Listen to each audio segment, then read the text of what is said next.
आप सभी को जय मसीह की। आइए आज फिर से हम आप सभी के बीच में एक नई वचन लेकर आए हैं, जिसमें यह है कि क्या प्रभु यीशु मसीह यहूदियों का परमेश्वर है, अन्य जातियों का नहीं।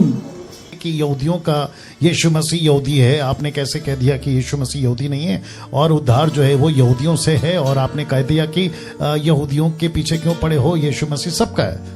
उसने अलग तरीके से प्रेजेंट करके उसको लाया, बट उसने जो कोट किया था मैं आपके बीच में रख देता हूं और फिर जल्दी से बता देता हूं। यूहन्ना की किताब उसका 4:22 लिखा है, तुम जिसे नहीं जानते उसकी आराधना करते हो और हम जिसे जानते हैं उसकी आराधना करते हैं, क्योंकि उद्धार यहूदियों में से।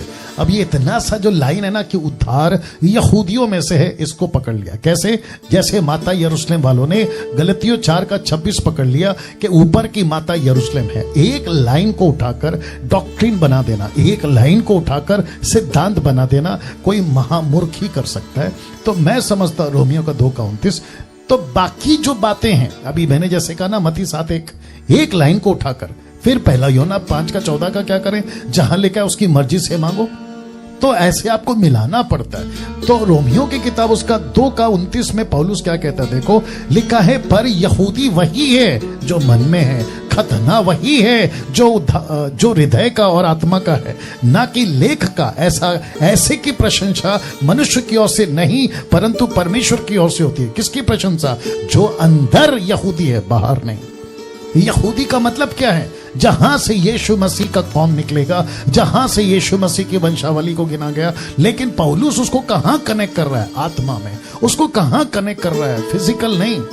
तो कहता है, अभी दूसरा दे देता हूं, इसी का 3:29 और 30 आपके लिए पढ़ देता हूं। इसी का रोमियो का 3:29 और 30 आपके लिए पढ़ देता हूं। देखो क्या लिखा, क्या परमेश्वर केवल यहूदियों का ही है, क्या अन्य जातियों का नहीं?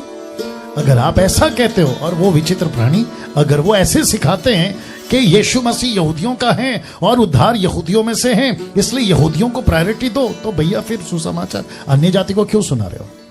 मतलब बोलना क्या चाह रहे हो वो भी छोड़िए। देखो क्या लिखा है, क्या परमेश्वर केवल यहूदियों का है? Question mark. क्या अन्य जातियों का नहीं? फिर क्वेश्चन मार्क। कहता है हाँ, अन्य जातियों का भी है। इसका मतलब क्या है? आपको यहूदियों में यीशु मसीह है, मुझे कोई दिक्कत नहीं।